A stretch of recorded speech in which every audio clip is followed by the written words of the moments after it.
My name is Howard Eber, and I am an alcoholic. We do record this portion of the meeting. When we open it up for discussion, we turn that off. So you don't have to worry about, and we only record the audio. So nobody is recorded, no videos, no pictures are recorded. Couple of things I do like to get out of the way right away. Brief disclaimer. I do not mean to set myself up as an authority or a guru on the big book of Alcoholics Anonymous. I am a fellow student, a fellow traveler on a very broad highway of interpretation. I say that so that if you hear something that you can't reconcile with what you find on your own, all I ask is you give it a second thought. If you still can't jive and reconcile what you hear with what you find on your own, write it down and bring it up at the discussion part of the meeting. That's what we're here. That's one of the reasons why we do that. We want to learn from one another. If you feel that some of this material is dubious and we've presented it in terms of black and white, then bring it up. Let's talk about it. That's how we change our points of view, is by hearing others. As it says in the prayer for Saint Francis of Assisi, Saint Stephen, I'm thinking of the Grateful Dead, of Saint Francis, which is to strive to understand rather than be understood. So if you've got a different point of view, bring it up. Let's talk about it. What else? I told you about the sponsorship project. Those of you who are joining us today for the first time, welcome. Welcome. Please come back. If you're joining us for the first time and you didn't receive any email information, it's because we don't have your email address. So please take a moment and send your email address to us at thebigbookstudy@aol.com, just like it says here, and just like Andy is putting in the chat now, or whoever's putting in the chat. Just send the email. Please don't put it in the chat because I won't get it. Send an email, ask to be put on the list, and all of these handouts, all of these flyers, all of these screen shares that you see will be sent to you before the meeting, so you can print them out and have a hard copy as we go through the meeting. It is our suggestion that you have certainly a fourth edition, because some of the material in the beginning is only found in that. We cannot use our study version for that, which brings me to the other point of the study version. The study version is the same thing as the first edition. Actually, it's a reprint of the first edition, which is not copyrighted, which is why they can print it. But it's got blank pages every other page for notes. And if you've been here before, you know, we take a lot of notes. If it wasn't for whiteout and Post-its, I'd be lost in my book. So consider picking up the study version. It's really going to be worthwhile. If you're in the US, you can get it at Amazon, or you can get it directly from the company who makes it. It's the Anonymous Press. It's ANONpress.org. Cost is the same. I think Amazon delivers faster, but I would really suggest it's worth the $10. And Andy has just put up some information about how to get the book if you're not in the US. It can be a little bit harder to get it in the UK, but there are ways. So as people have notified us, we've passed it along. So you may want to take a screenshot of that. It should have been in the emails that went out. And any of you who didn't get the emails, let me know and I'll follow it up. I'll make sure you do get it. If you're on the list, that is. What else? Well, I think we can finally get started. I think we can do that, right, David? Okay, I got the thumbs up from the David with hair. We start the meeting by reading something. We read the set-aside prayer. Now, I'm going to ask that you get out your big book use the 4th edition because that's where some of this stuff is going to be found most readily. And turn to the first page. And if you turn to the first page, what do you see? Well, hopefully this is what you see. This is the first page of the book. It is blank on both sides. I'm not talking about the title page, which comes after that. I'm talking about once you open the book, what you see is a blank page. This is a graphic illustration of the set-aside prayer. This is an indication, an illustration of the sum total of knowledge that I have every time I begin a big book study. That's why I suggest each time you start a new cycle, get a new book, because you'll find new things, you'll hear new things. Can't stay sober on yesterday's sobriety. This is how we learn. But if you don't, you don't. That's okay. But the point is, this is how I have to enter the study. I know nothing. That's what the set-aside prayer said. I'm going to suggest that if you get a copy of the set-aside prayer, if you've got it in your email, you may want to cut out the set-aside prayer and lightly tape it inside that page. Please don't be cluttering up this page. It's really important. One of the reasons why we do these workshops, and we'll talk about that in a moment, is to produce better sponsors, to show you how you could take other people through the book. So leave yours blank. So when you take someone through the book, you could show them what I just showed you and explain to them what I just explained. Hopefully you don't have to take as much time as I just took to do it, but be that as it may, leave yours blank if you don't mind. Where are we going to start? I'm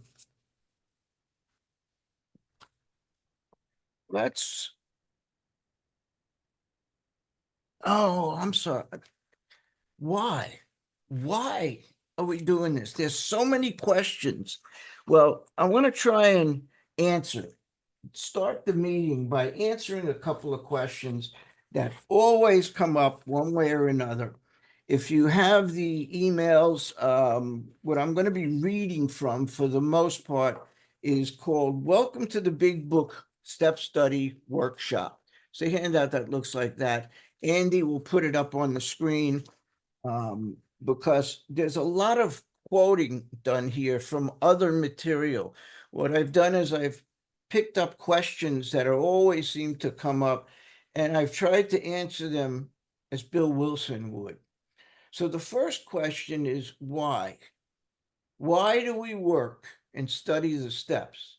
Period. Why not just go to meetings? We have a fellowship. Seems to work good for so some people. Why not?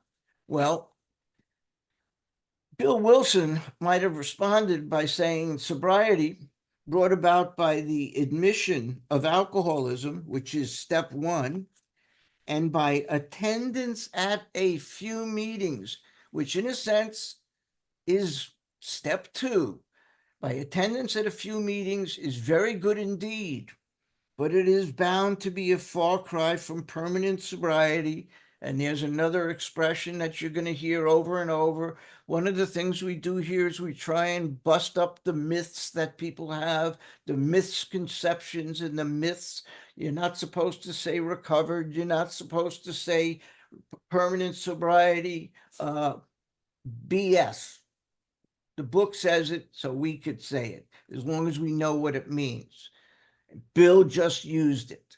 He said it's a far cry from permanent sobriety and a contented, useful life.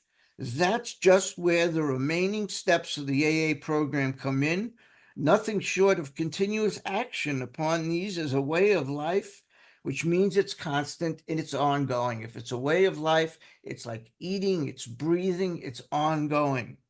Nothing but short of a continuous action on this way of life can bring about the much desired result. He goes on to say in the 12 and 12, unless each AA member follows to the best of his ability our suggested 12 steps to recovery, he almost certainly signs his own death warrant. Well, you got me. I don't need another reason. That's a good enough reason for me to do this work. But he says he almost signs his own death warrant.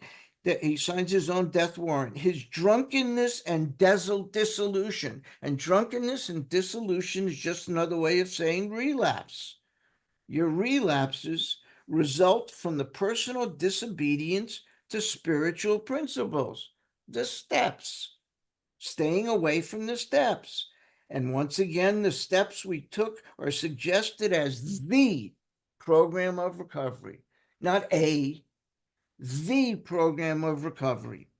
And again, in the foreword to the 12 and 12, Bill says AA's 12 steps are a group of principles, spiritual in nature, which, if practiced as a way of life, can expel the obsession to drink and enable the sufferer to become happily and usefully whole. Anytime you see Bill using terms like the principles, the spiritual steps, he's talking about the 12 steps. So that's what Bill would have to say about why. Why do we work the steps? So if we work the steps as a lifeline, well, what do we need meetings for? What's the point of going to meetings?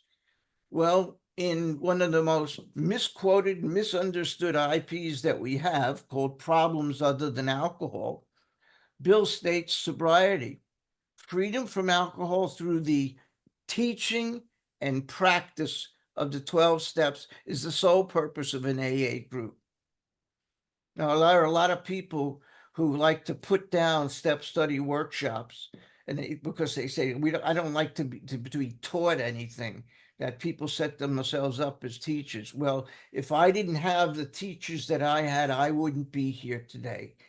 I stand on the shoulders of some extraordinary giant teachers, and thank God for people like Joe and Charlie and Mark Houston and so many others that are in my lineage anyway.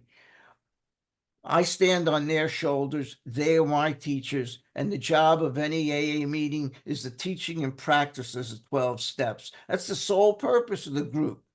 And he further amplifies that point in As Bill Sees It, where he says our chief responsibility to the newcomer is an adequate presentation of the program. Not to have different types of coffee and cakes to enjoy while you're at the meeting. The purpose of the meeting is to present the program to the newcomer, not to provide an open forum for you to come and talk about how your neighbor's dog keeps crapping on the lawn and how the ongoing adventures of Aunt Fanny and Uncle Fudd have to be updated every time you go to a meeting. That's not what it's about. So, if we've answered those two questions, why then do we use the big book? Why not just use the book that's called The 12 Steps and the 12 Traditions? Well, in the foreword to that very book, to the 12 and 12, Bill states that the differences between the books is as follows. The book, Alcoholics Anonymous, became the basic text. He identifies the type of literature it is. There are different types of literature. There's fiction, nonfiction, reference, text. Fiction, stories of fantasy, science fiction, Star Wars, all of these fictitious stories. Nonfiction is true stories, biographies, histories, news-related items. Reference material is just like it says, it's for reference. And textbooks teach us. Textbooks convey information from the mind of a teacher to the mind of a student through the written word, which means it's very important that we understand the definition that the teacher had in mind when he wrote the information in the textbook. Not assume what he meant. Let's look it up or look in the writing, because in Bill Wilson's case, we'll find it more often than not. When he uses an expression, he usually defines it as well. So we're going to be going through that. But he says that the purpose of the book, Alcoholics Anonymous, which became the basic text, and it still is the basic text, this present volume, the 12 and 12, proposes to broaden and deepen the understanding of the 12 steps as first written in the earlier work. Broaden and deepen the understanding. That means I have to have some understanding and some experience of it before I come to that book. And I have that experience through working through the big book. Well, if that's the case, why do we do this? Why do we get together in groups like this and go through the book meticulously, word by word, line by line? Why do we give out assignments? Why do we work these things together hand in hand?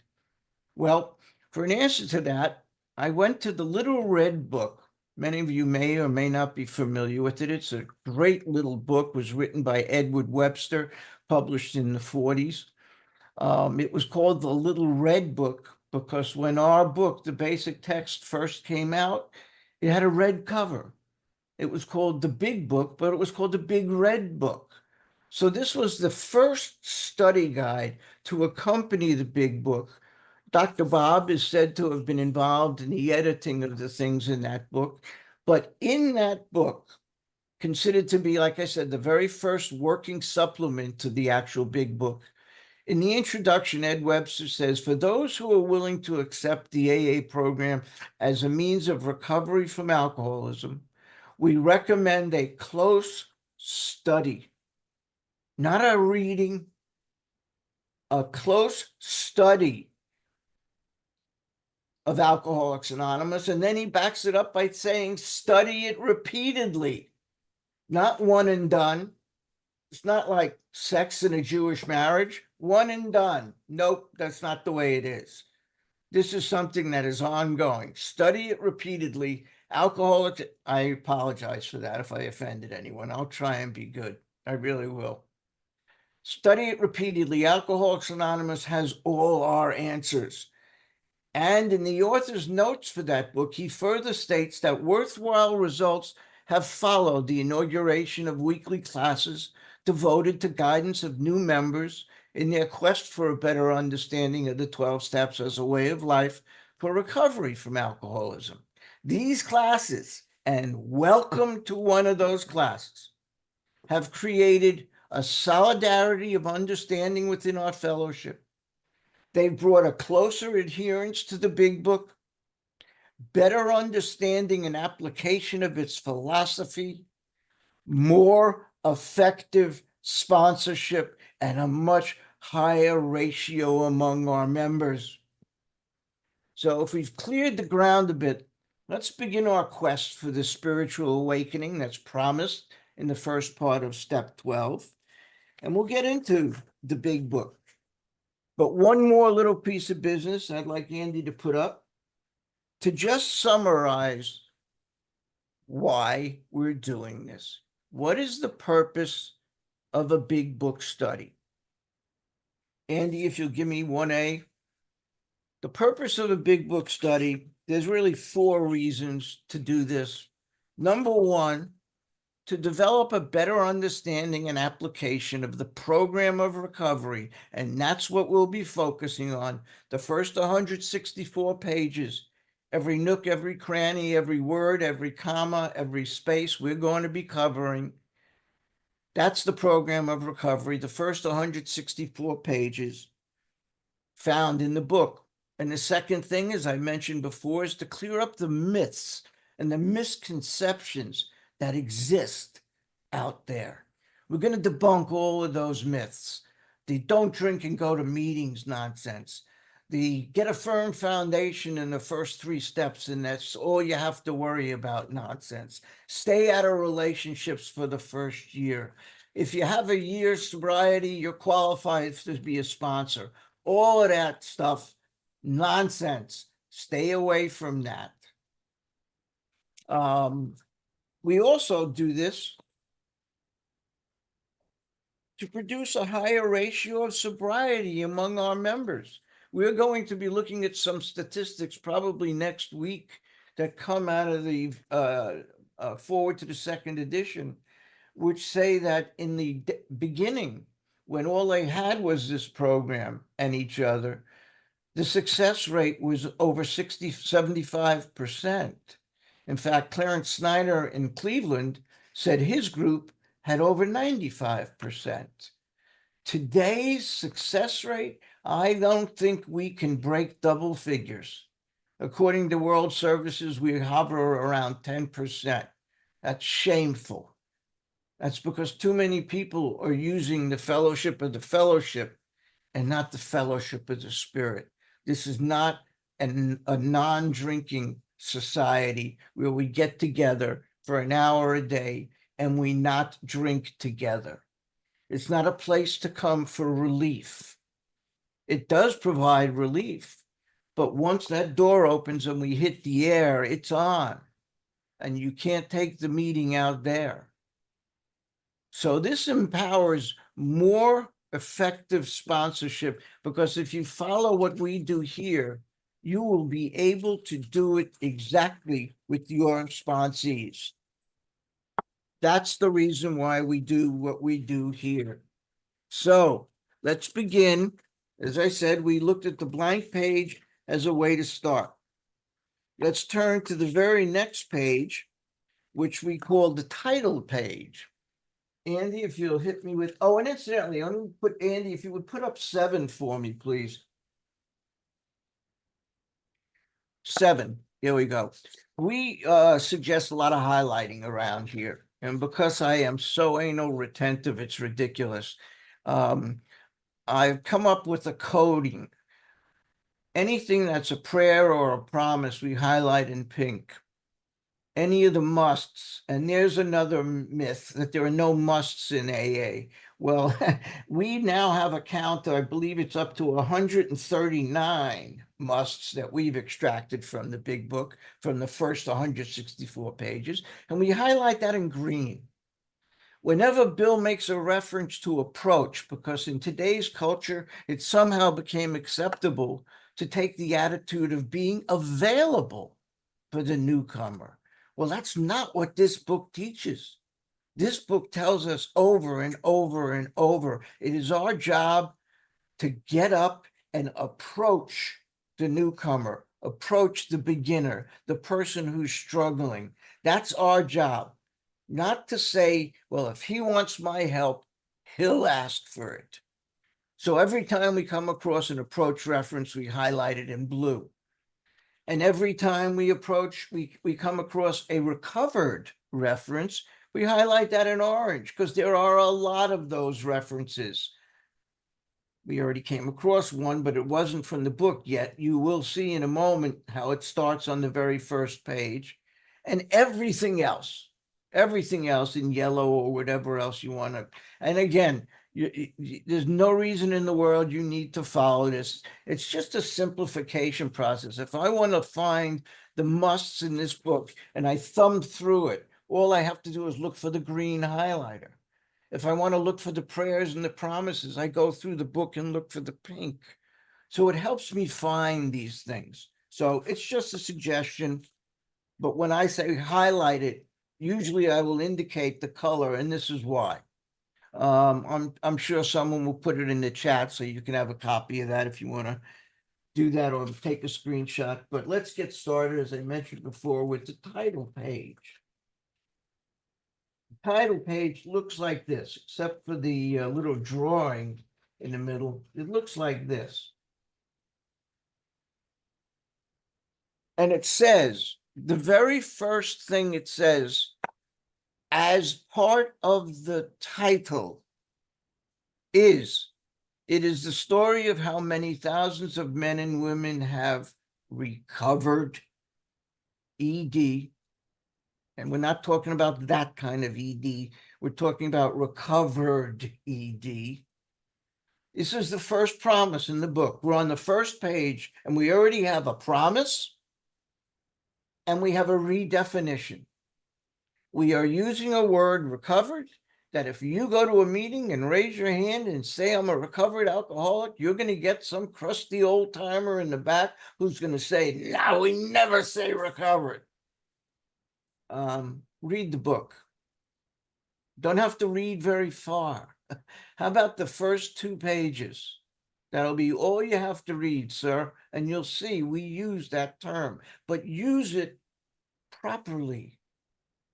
There's a definition that we're going to get in a moment. Bill gives it to us about what he means by recovered, which is recovered from a hopeless state of mind and body. We're no longer hopeless.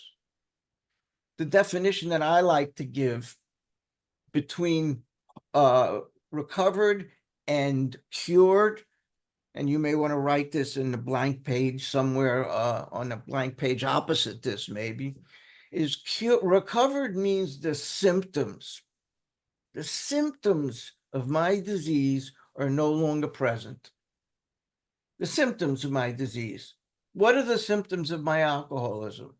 Well, I'm not drinking. There's a minor one, right? There's a symptom that's not present. I'm not a source of conflict, confusion, and chaos to everybody around me. I am a productive member of society. I actually get people who call me and ask me for advice. All of those symptoms, people avoiding me, people not letting me in their home, people clutching their purses anytime I was anywhere near them, those things are gone. Those are the symptoms of my active alcoholism that are no longer present. Cured means the disease itself is no longer present, and that will never be the case. I am always one bad idea away from waking up the beast. You hear people say that this is a progressive disease, and most times they're referring to once you start drinking, it progresses. Well, it progresses even when we're not drinking. My disease is running parallel to me. Every day I don't drink, it runs alongside me. And if I choose to get out of my lane and jump in that lane, my body will react as if it's been drinking every day that I've been sober. And it's happened to me. By way of background, I can tell you that I have celebrated 10-year anniversaries 3 times in recovery. How many knuckleheads do you know who can say that? 3 times, and I came back. But when I came back from my last relapse in 2006, I decided to do it the way I was told to do it. I followed directions. But the point I'm trying to make is when I picked up after 10 years for the first time, my head would spin at how fast I got caught out. What I needed in terms of frequency and dosage was more than I ever needed before. And that's because my body, I had 10 years without it, and my body wanted to make up for that. Plus, and this is something we always forget, I was 10 years older. My body doesn't function the same way it did when I started drinking. It can't handle what it handled then. And now I'm giving it much, much more because of all of the time I've been sober. That's a rather lengthy explanation for about recovered and cured. We'll get back to it later. I'm sorry if I get off on a tangent here. It happens from time to time, but let's try and stick to the book. Okay, so we have the title. The title of the book is not Alcoholics Anonymous. The full title is Alcoholics Anonymous, the story of how many thousands of men and women have recovered from alcoholism. That second part is a subtitle, but it's still a title. So anyone who says not to use the word recovered, it's in the title of our book. So I think you ought to reconsider that. Now, this one, because it is the 4th edition, says 4th edition. You may have, if you've got a copy of the book printed in the UK, your book may have that little logo in the middle, the circle with the equilateral triangle in it. See, I did go to school. I went to math that day that they were talking about the E's. So I learned an equilateral triangle is a 3-sided triangle where each side is as long as the other. one side is not any longer than the other. That's an equilateral triangle. If my father was here, he'd be beaming. He'd probably say, that's what I sent him to college for, so he can identify that. In any case, what I'm going to ask you to do is to draw that diagram in the book, because it used to be in the book up until 1993. In 1993, we were challenged, Alcoholics Anonymous was challenged over the use of that symbol. And while we felt we had every right to it, and in the end would probably win a long legal battle, we chose not to engage because it would violate our traditions.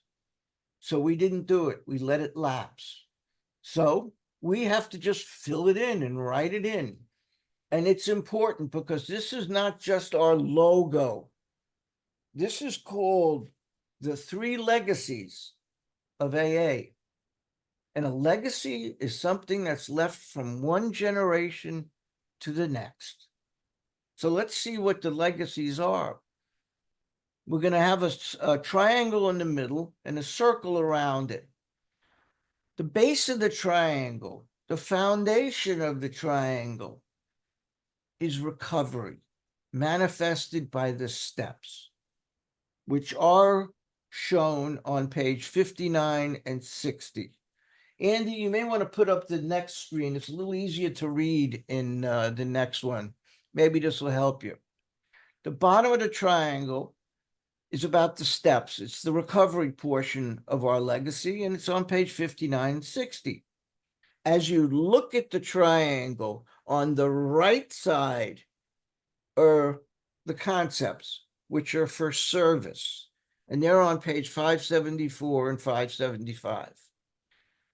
On the left side of the triangle is unity, which is accomplished through the practice of the traditions, which you'll find on page 563 to 566. In this big book study, which could take over 60 weeks to complete, because we do cover those lost chapters at the back of the book that a lot of groups just fly over. The family afterwards, 2 wives, employers. We read everything. So it takes us a little bit longer. But in this study, we focus on the bottom part of that triangle. I'm going to be starting, I've been asked enough times that I'm finally getting the point that it's probably a good idea. I'm going to be starting a traditions workshop. I haven't set the date up, I haven't set the time up, but I'm going to be doing that. And anyone who's interested in it, my suggestion is get a copy of Comes of Age, because that's the book I use when I teach the traditions. We use the 12 and 12 from time to time, but the information is in here. So if you'd like to become part of that, just keep an eye out. I promise you we will be doing it. I made that commitment. Now I got to fit it into the schedule. Get a copy of Comes of Age, because that's what we're going to be reading from. But getting back on track, we've just gone over the title page. And Andy, if you'll put up that title page again for a moment. It says the story of how many thousands of men and women have recovered from alcoholism. For one thing, as of today, the number is 2.1 million. According to World Services, we have 2.1 million recoveries. To give you some idea, for the first couple of years, our numbers doubled, even tripled every 10 years. In 1990, 30 years ago, 34 years ago, we hit 2 million. And we have plateaued at 2 million. Now, in all fairness, it needs to be pointed out that AA's successes have continued, but they haven't all been called AA's successes.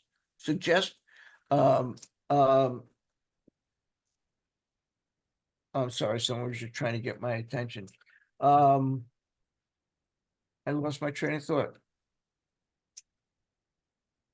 What was I talking about? Oh, that's terrible. Mine's a terrible thing to waste. Oh, the numbers. We plateaued at 2 million. And it doesn't mean we are not successful anymore. It just means that there are other fellowships using our steps. World Services says there are over 600 fellowships that have requested use of the 12 steps. As I understand it, there are only about 200 and change that are actually using them actively now, but they are producing real lives, saved lives. So in a sense, our success rate is way beyond 2.1 million. It just shows up in GA or SA or NA or AAS, whatever, all of these anonymous fellowships. They still use our 12 steps. So I just wanted to address the number issue. Andy, let's turn to the table of contents, if you would. We took the time to give these things numbers, and I don't remember what number we gave it. There we go. Now I'm going to suggest that under where it says the forward to the 4th edition, you draw a line across the page. And next to where it says forward to the 2nd edition, write our history, because that's what you'll find in this forward to the 2nd edition is our history. We probably won't get to it today. We'll get to it next week and the week after. So under the line forward to the 4th edition, we'll find the doctor's opinion and Bill's story. And please put a line underneath that. And those 2 chapters are bracketed, and we've written the problem, step 1. That's what we're going to be talking about for the most part in the doctor's opinion and Bill's story. Then we've drawn a line under Bill's story, and we have chapters 2, 3, and 4. There is a solution more about alcoholism and we agnostics, which is about steps 1 and 2. Pages 17 to 25 talk about step 1. Page 25 to 29 talk about step 2, which is the solution. So we're getting into the solution in these chapters, on these pages. Underneath we agnostics, please draw another line. And we'll have how it works into action and working with others bracketed as the program of action. And that's broken down further by stating that how it works contains steps 3 and 4. Into action contains 5 through 11. And working with others contains part of step 12, the second part. You see, step 12 is actually a 3-part step made up of a promise, a charge, and a challenge. The very first part of the step, having had a spiritual awakening as a result of these steps, is the greatest promise that Alcoholics Anonymous has. That's what we promise the newcomer, promise anybody. A spiritual awakening, a change in personality, sufficient to recover,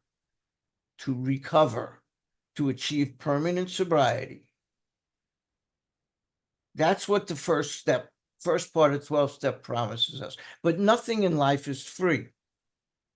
So in the second part of the 12th step, we're being handed a bill. We're being charged. We're being charged with telling people of our experience and to help them to have the same. That is our charge. That is our responsibility in the second part of the 12th step. Sometimes you get people who break down this message and that message in the 12th step. It all means the same thing. it's talking about the use of the 12 steps as a way to accomplish a spiritual experience. And in the second part of the 12th step, it tells us what it's going to cost us. And the third, and incidentally, that's what's covered in chapter 7, working with others. And then to wives and the family afterwards, underneath it, bracket those, are about step 12, part 3, which is the greatest challenge of all. Step 12 is a promise, a charge, and now a challenge to practice these principles, these steps in all of our affairs. And that's covered. And I mean covered, because you really have to dig and clear off some of the dirt over it. But it's covered in those chapters. You just have to get to it with a fine-tooth comb, and we will indeed be doing that.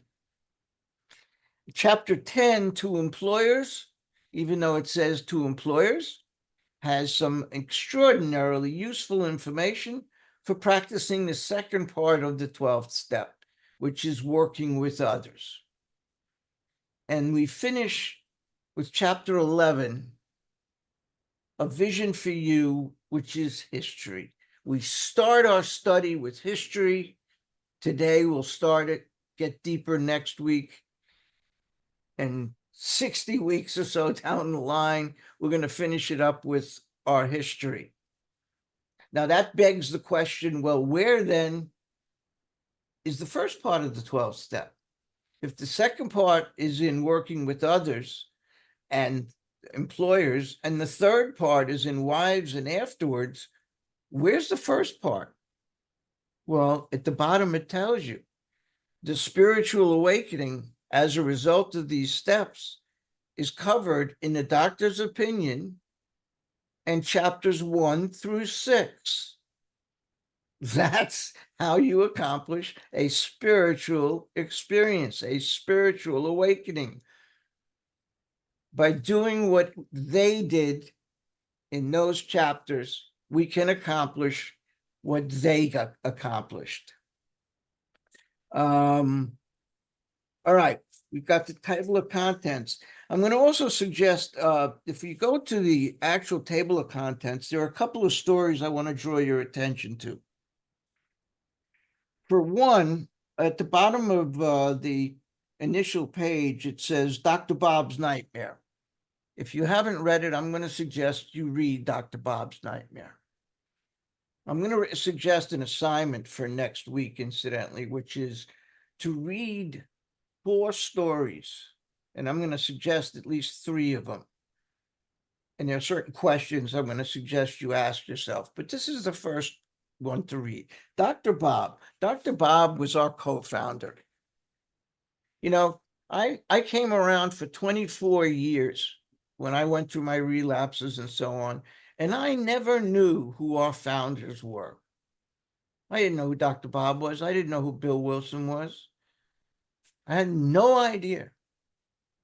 Well, when we get into this workshop, we're going to be learning names, and you're going to start to use names like Hank Parkhurst and Fitz Mayo and Dr. Jung and Roland Hazard and all of these wonderful names that are partially responsible for our being here today.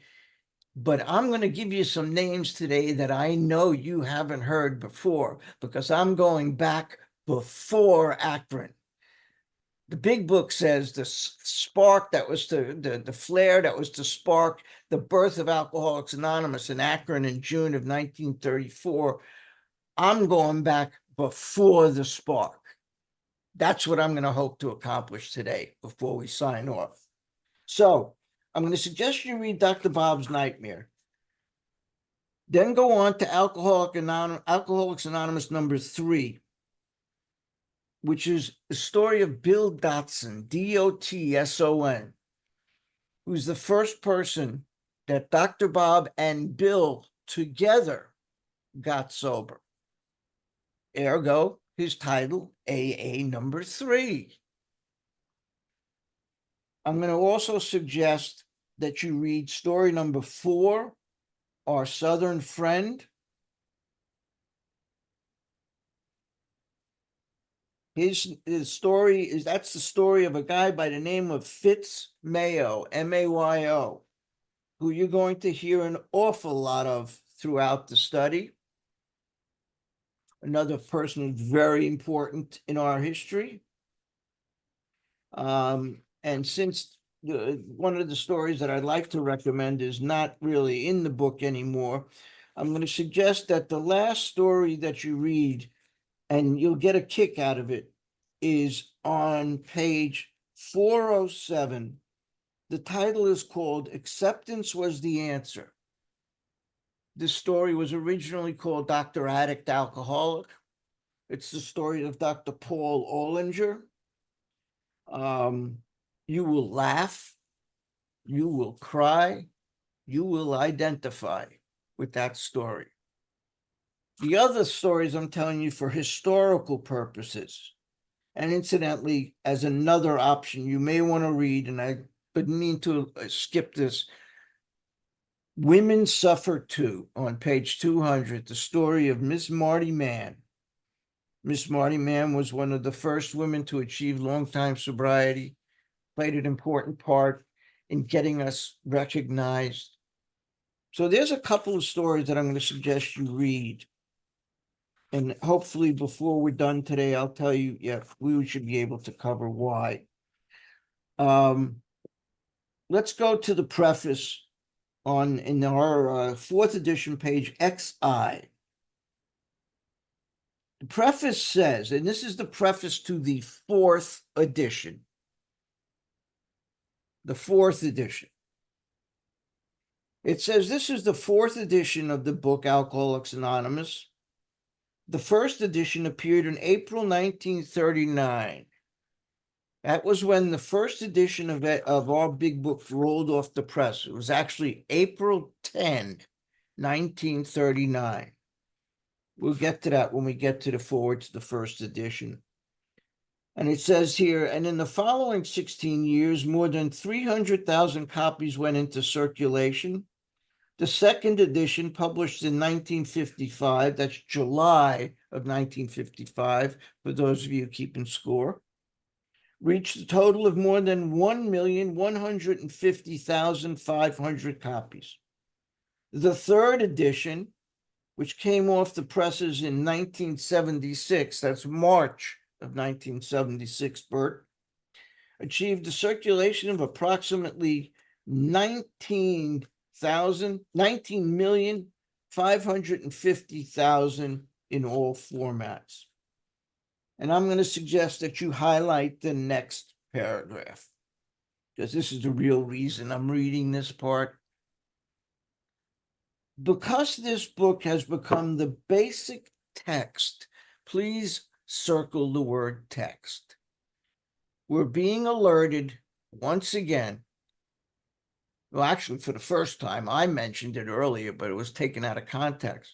We're being alerted right away to the basic nature of this book. It is not a work of fiction. It is not a work of nonfiction. It is a textbook designed to teach us how to change. That's what this book is about. This book is about alcoholism and spiritual experience and nothing else but. So it teaches us how to change, because that's what a spiritual experience is. Has become the basic text of our society and has helped such large numbers of alcoholic men and women to recovery. Here's another one, recovery. And again, it's 2.1 million is that large number. There exists strong sentiment against any radical changes being made in it. At the World Convention in 1976, it was decided, and I'm not reading this incidentally. In 1976, at the World Convention, it was decided and approved that any changes to the steps, traditions, basically the first 164 pages of our book, including the appendices, require, you ready for this? Written approval by 75% of groups worldwide.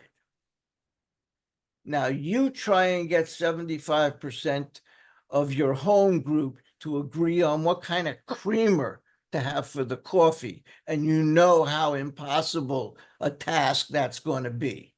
So obviously, the first 164 pages will remain the way it is now. And this talk about the next edition coming out. There is a 5th edition where they change the stories. And then there's the plain language edition, which is a travesty and is a whole other story. I consider it an outside issue, so I'm not going to get into it. But we still have our 164 pages, and it will still be the same 164 pages in the 5th edition when that comes out shortly too. And then it continues about the revisions. I don't want to get too boring with that stuff. It makes me fall asleep. I want to draw your attention to the end of the preface on the next page. The paragraph begins with all changes made over the years. And go down 1, 2, 3, 4, 5 lines, and the sentence begins with, if you have a drinking problem. Now wait till you find that. If you have a drinking problem. Thank you, Linda. I see that. I see that. If you have a drinking, and please highlight this. This whole section I'm talking about here should be highlighted. If you have a drinking problem, we hope you may pause in reading one of the 42 personal stories. I've asked you to read 4. I'm a tougher taskmaster. I'm asking you to read 4 of those stories. And think, yes, that happened to me, or more important, yes, I felt like that, or most important, yes, I believe this program can work for me too. So in the space underneath that, we're going to turn those statements into questions.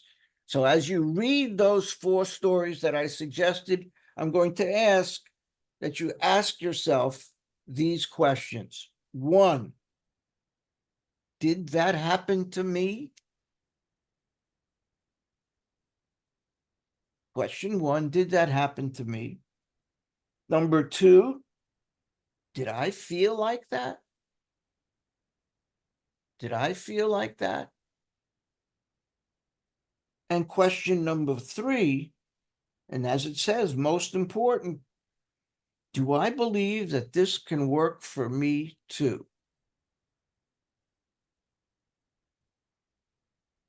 We're talking about how these people drink, how these people think.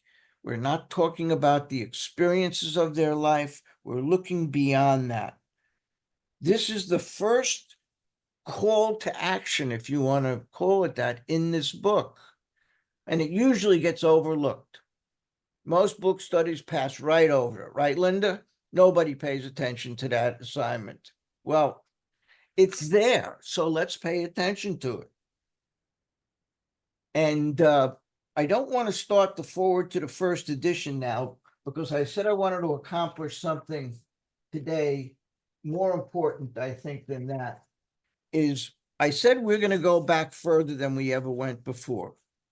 That in most cases, if you look at the forward to the second edition on page XV, just to show you that I did go to school a couple of days, that's Roman numeral 15. Look at me. I went through the New York City school system and I still learned that. It's amazing I could even walk. But be that as it may, it says the spark that was to flare into the first AA group was struck at Akron in June 1935. Well, I'm going to take you back before that, because there is a history before that. And you're going to hear some names that I guarantee you have never heard before.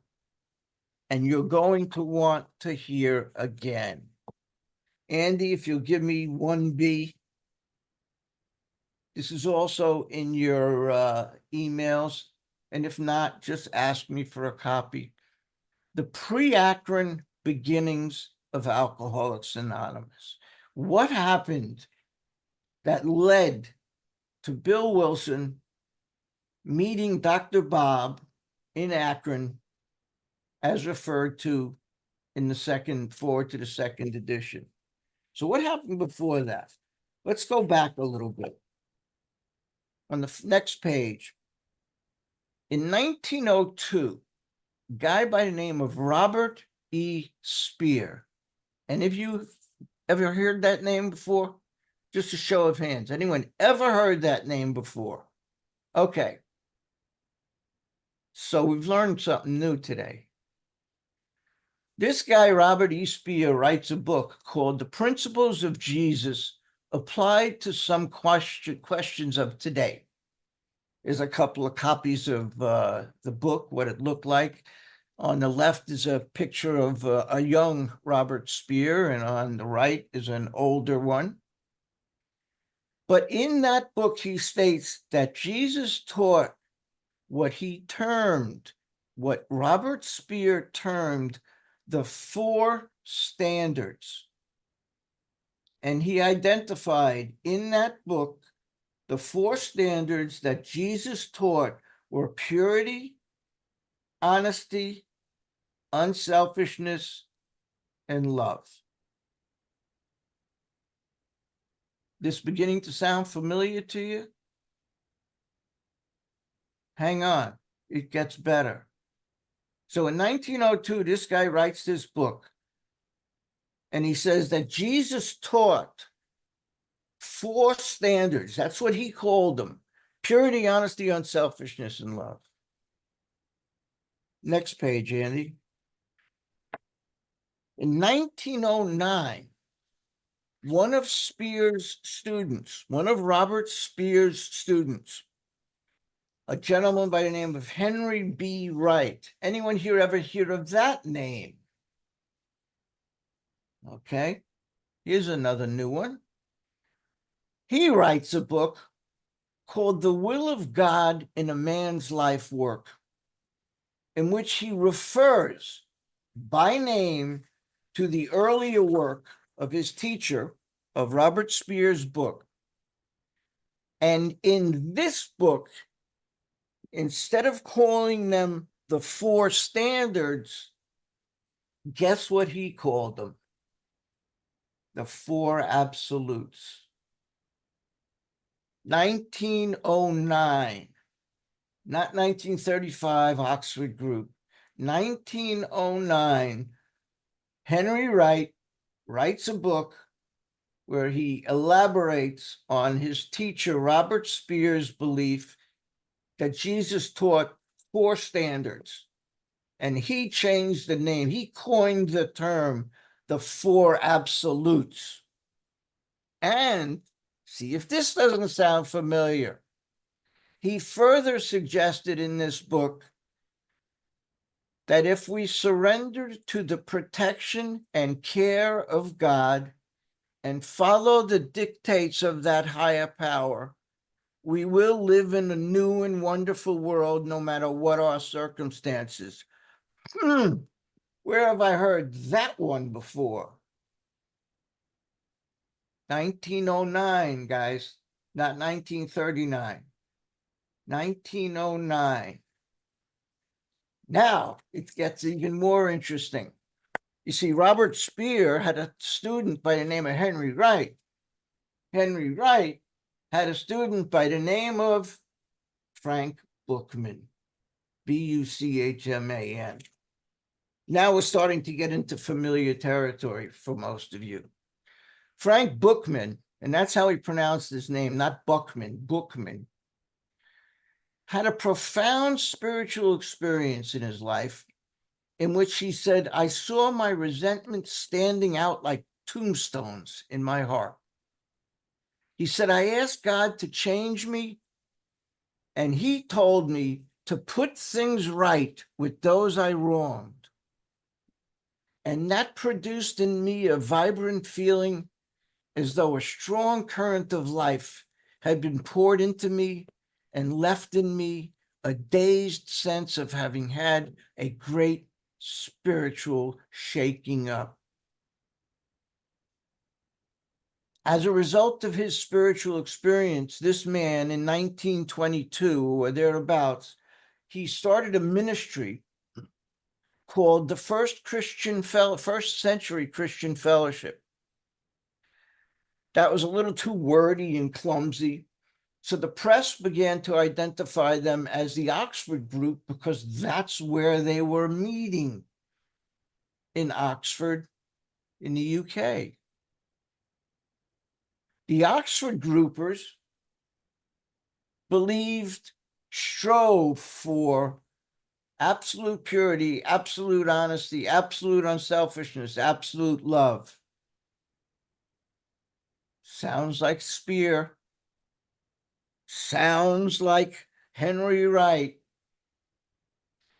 And Frank Buchman said that you can achieve those goals by practicing the tenets of surrender to God, listening for God's directions, restitution for wrongs, directly or indirectly, and confession and sharing of one's sins and temptations. Are you beginning to see where our steps came from?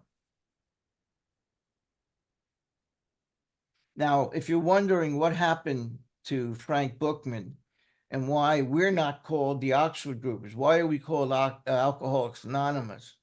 We're eventually going to get into that story about what led to the downfall of the Oxford groups. And the Oxford group, incidentally, still exists today under different names. They no longer maintain the stature that they had back in the beginning. But what led to the downfall, and I'll give you just a little taste of it, is in the right-hand corner of that page. You see, Frank Buchman went on a trip to Europe, and he met with the heads of state in the late 30s, all of the heads of state in the late 30s. And if you're a history buff, you know that we were on the edge of a world war at that time. And he thought that if he went to the heads of state, he could convince them to join the Oxford groups and avoid this war that was coming. And two of the people he met with in Germany were Joseph Goebbels and Albert Speer. Names sound familiar? I'm sorry, not Albert Speer. Hermann Goering, the head of the German Luftwaffe, and Joseph Goebbels, who was the one who wrote most of Adolf Hitler's speeches. And he came back, and you can put that back for a minute. He came back from that trip to Europe and was quoted in a New York paper as saying, "I thank heaven for a man like Adolf Hitler, who built the front line of defense against the Antichrist of communism." You don't say that in New York in the late 30s and not pay a price. That was the end of the Oxford groups. They imploded over that statement. That was the end of Frank Buchman. Like I said, they broke up into several other different organizations, different names, but that's why in the first edition of our book, you will never see the words Oxford Group appear. Because when Bill wrote the book in 1939, he thought, we have enough going against us as alcoholics. We don't need to be associated with what is considered, rightly or wrongly, a Nazi sympathizer. Now, I don't believe for a minute that he was, even though my sensitivities try and tell me that he did. But anybody who makes that kind of statement, as far as I'm concerned, is suspicious. But be that as it may, that's what happened to Frank Buchman. Now we can turn the page, Andy. In early 1918, a minister protege of Frank Buchman's named Sam Shoemaker, it should start to sound very familiar now. Sam Shoemaker was feeling spiritually lost, inadequate, unfulfilled, disconnected. And while on a mission together with Buchman in China, Bookman advised him to, quote, look within himself in terms of purity, honesty, unselfishness, and love. In other words, he told him to do what is the equivalent of a moral inventory. Sam Shoemaker did that, and he said, my sins rose before me like those tombstones. It resulted in him having a profound spiritual experience. That transformation was so strong that he eventually became leader of the Oxford groups, the National Oxford groups, and in 1924 established their world headquarters in New York's Calvary Episcopal Church near Gramercy Park in Manhattan. Now, wealthy industrialist and alcoholic Roland Hazard, and now it should be very familiar to see where we came from. Roland Hazard returns from his treatment in Switzerland under Dr. Carl Jung, who is on the left in that picture, and that dashing young man on the right is Roland Hazard. Chronic alcoholic from one of the wealthiest families in the country. The Hazards were probably the wealthiest family in the United States in those days. They owned companies that today became known as Allied Chemical, Dow Chemical, and a number of other companies that were sold off. But be that as it may, he went to Switzerland and studied and was treated by Dr. Jung, and he relapsed. And Dr. Jung told him the only possible path to recovery is spiritual. Find a spiritual solution. Well, when he came back to New York, the Hazard family was a major contributor to the Calvary Episcopal Church, Sam Shoemaker's church. And so he went to Sam Shoemaker, and Sam Shoemaker helped Roland have a spiritual experience by applying the Oxford principles and the Oxford activities. And he eventually dedicated his own property. He had a Hazard family property in North Bennington, Vermont, into a sort of drying out farm for alcoholics. But it doesn't end there. Andy? Picture on the left is the farm, the Hazard family farm in Vermont that he dedicated as a kind of drying out facility for us. That's where he took another son of a wealthy industrial family from the same area in Vermont. The family was the Thatcher family. Their son's name was Edwin Throckmorton Thatcher, affectionately called Eber, who was about to be sentenced for alcoholic insanity. And that would mean he was being sent for an indeterminate term at the Lawton Hall at the asylum in Brattleboro. Roland showed up in court with another Oxford newbie named Zebra Graves. Zebra Graves happened to be the son of the standing judge that day, Collins Graves. And Roland Hazard told Judge Graves, give this Eber Thatcher to me. And with the Oxford groups, we'll get him sober, just like I did for your son, Zebra.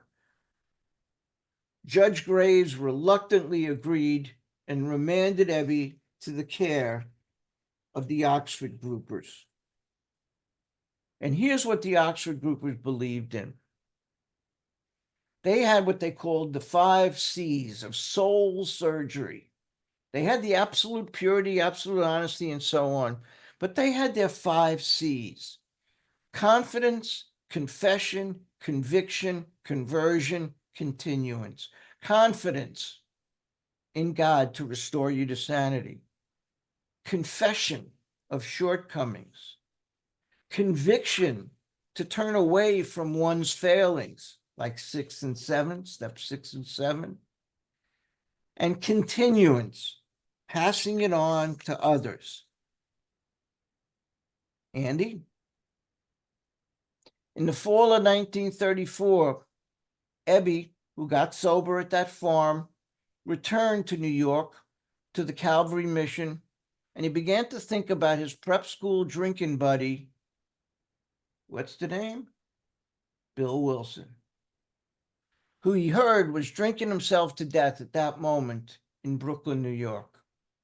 So he decides to pay a call. He makes a phone call, makes arrangements for Eber to come over for dinner with Bill and Lois. Bill is immediately taken with Eber's appearance. He said, there he stood, fresh-skinned and glowing. There was something about his eyes. He was inexplicably different. As for the rest of the story, we're going to get into it. More will be revealed. But I think I just took you back to an era and mentioned some people that you probably haven't heard of before. I think my friend Mitchell probably heard of them, right, Mitchell? Yeah. Mitchell's a historian. Mitchell wrote a great book about Clarence Snyder. I always had to sneak the plug in, Mitchell. The book is called How It Worked. It's the story of Clarence Snyder and the formation of Alcoholics Anonymous in Cleveland and in Akron. Terrific book. Pick it up. It's on our recommended reading list, which I didn't get a chance to go over today. It's in your Andy number 6, if you would put it up for a second. It's on this list of recommended readings. There's a lot of things on here. There's books, there's some DVDs, there's a lot of things. But in it is that's one of them. If you look under historical reference, the 4th one, How It Worked, the story of Clarence Snyder in the early days of AA by Mitchell K., who happens to be here today. Thank you so much, my friend Mitchell. Always love to see you. That's where we're going to stop today. We're going to get into the meat of the 2nd edition, the forward to the 2nd edition. If you want any of those handouts, any of those things that you saw and didn't have a copy already, don't have a copy already, send me a request to the bigbookstudy@aol.com, exactly like it says here. And Andy will put it in the chat anyway.